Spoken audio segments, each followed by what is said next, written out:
Olá, nós somos o Grupo 5 e o nosso tema é um bloqueio aos ataques do HIV. O nosso grupo é composto pela Jéssica Rico, pelo Micael Brito e por mim, Luana Pessoa. O artigo irá retratar como cientistas conseguiram livrar um paciente com HIV ao impedir que o vírus penetrasse em certas células imunes. Para dar uma melhor englobada no tema, vou fazer uma breve fala sobre o HIV. O HIV é uma sigla em inglês do vírus da imunodeficiência humana, que é o causador da AIDS. Ele ataca o sistema imunológico responsável por defender o organismo de doenças. E as células mais atingidas são os linfócitos TCD4+. E, além disso, é alterando o DNA desses linfócitos que o HIV faz cópias de si mesmo. Agora nós vamos dar continuidade ao artigo. Um grupo de médicos de Berlim publicou os resultados de um experimento inédito. O experimento consistia na retirada de medula óssea de um doador cuja herança genética o tornara naturalmente resistente ao HIV. Em seguida, as células do doador foram transplantadas em um paciente com leucemia e portador do vírus HIV. O transplante eliminou todas as evidências detectáveis do vírus no organismo do paciente, incluindo vários tecidos onde poderia ter permanecido latente. 5 anos depois, o paciente não mostra mais nenhum sinal da presença do vírus, mesmo não tendo tomado nenhum medicamento antirretroviral durante esse período. Porém, tal abordagem não pode ser aplicada indiscriminadamente devido a uma série de razões. Uma delas é que, de início, o sistema imune do paciente deve ser totalmente destruído, o que é muito perigoso. Porém, devido aos resultados promissores, os médicos iniciaram os testes clínicos em uma pequena amostra de pessoas portadoras do vírus HIV. Bom, sinfonia fina do sistema imune. Foram estudados métodos para modificar o sistema imune e combater o HIV. Esses métodos baseiam-se em pesquisas que visam 2 desafios relacionados. Primeiro, os cientistas precisam descobrir como superequipar o sistema imune contra o HIV. E depois, como impedir que o vírus penetre nas células CD4+.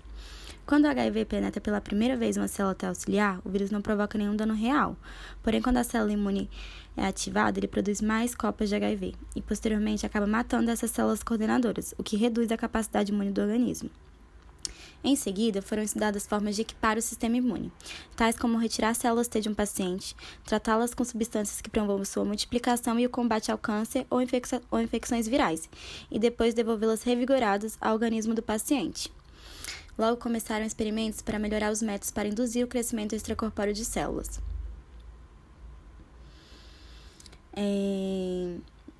Na época, as células T podiam ser cultivadas em laboratório usando coquetéis de mensageiros químicos ou retirando de células dendríticas presentes no sangue do doador. Eles acreditavam poder simplificar o processo criando células dendríticas artificiais. Então começaram com grãos magnéticos minúsculos, onde prendiam em sua superfície 2 proteínas que imitavam moléculas de células dendríticas. E quando essas proteínas eram misturadas com as células T, elas eram muito eficazes em fazer a maturação e a multiplicação dessas células T. Eles conseguiram abastecer o grão a cada 2 semanas para ter o resultado desejado. Começaram a fazer os testes usando amostras de sangue retiradas de portadores de HIV e se surpreenderam com a descoberta, porque as células T produziram a capaz de impedir de forma significativa o avanço do HIV, porém apenas por um período de tempo. No início da epidemia de AIDS, foram identificados por pesquisadores um pequeno grupo de pessoas que eram altamente resistentes às infecções por HIV, mesmo quando eles foram expostos ao vírus diversas vezes. Ao fim do ano de 1996, vários laboratórios relataram que uma determinada proteína conhecida como CCR5, presente na superfície de células T auxiliares, e de outras seriam como uma porta aberta que facilitaria a entrada do HIV. E as pessoas que não tinham essa proteína de forma natural não eram infectadas. A ausência dessa proteína em algumas pessoas é decorrente da anulação de nucleotídeos de letra A, T, C e G do alfabeto do DNA de um gene que codifica as proteínas da superfície da célula. Essa anulação desencadeia o encurtamento da proteína CCR5, que se torna incapaz de abrir caminho para a superfície da célula. É estimado que 1% dos caucasianos herdam as 2 cópias do genes defeituoso CCR5 delta 32, que os tornam suas células resistentes à infecção por HIV. Mas o que parece esses indivíduos são mais vulneráveis ao vírus do oeste do Nilo. Contudo, essa mutação é extremamente rara em americanos, asiáticos e africanos. Já as pessoas com apenas uma cópia do gene CCR5 delta 32 são suscetíveis ao HIV, porém elas demoram um pouco mais para passar da fase inicial para os estágios finais da infecção. E essa primeira imagem mostra como o HIV se penetra na célula. A segunda mostra em casos onde o CCR5 é defeituoso e o HIV não penetra. E cientistas demonstraram que mensageiros químicos naturais chamados quimiocinas beta conseguem bloquear um receptor normal, tornando indisponível o HIV. E essa funcionalidade é utilizada em medicamentos anti-HIV nos dias atuais. Ela se baseia no bloqueio de receptores CCR5, mas é praticamente impossível manter todos os receptores CCR5 protegidos e de modo contínuo, e com drogas suficientes para evitar a penetração da HIV na célula. Além disso, o HIV pode sofrer mutações a fim de evitar esse bloqueio. E esses vírus alterados ainda podem usar a porta CCR5 para penetrar na célula T e outras células. E esse estudo descobriu que células T que foram produzidas artificialmente se tornam resistentes ao HIV.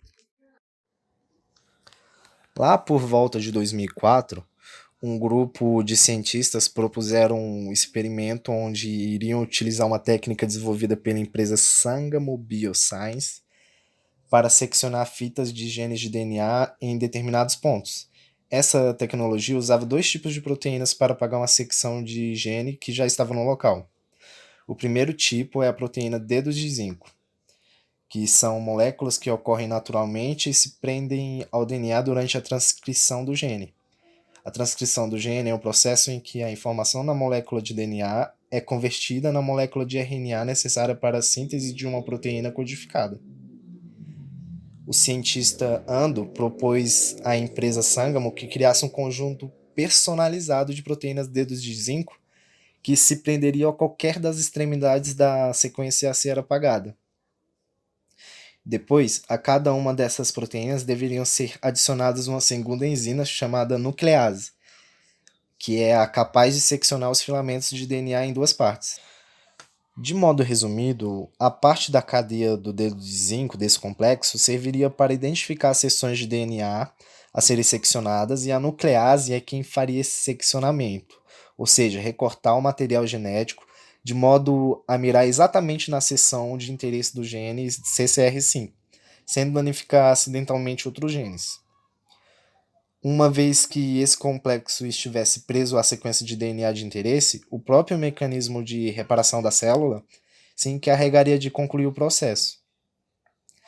E esse mecanismo de autorreparação citado deve reconhecer a interrupção e juntar os pedaços de DNA, retirando ou adicionando alguns nucleotídeos.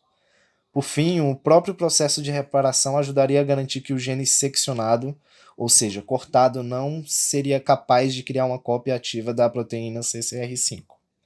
Desse modo, criando uma resistência. Após a autorização da FDA e do Instituto Nacional de Saúde para prosseguirem os testes em humanos, novidades surgiram no caso do paciente de Berlim. Um de seus pacientes HIV positivo por mais de 10 anos, controlado por antivirais, desenvolveu leucemia mieloide aguda não relacionada à infecção por HIV, com reincidência e necessitando, assim, de um transplante de medula óssea.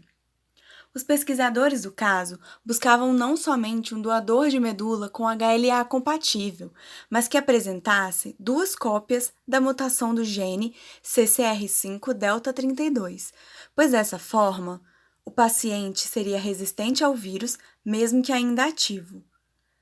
Ao encontrar um doador compatível, foram necessários 2 transplantes para curar a leucemia e, após 5 anos sem nenhum tratamento medicamentoso antiviral, não foi encontrado traços de HIV no corpo.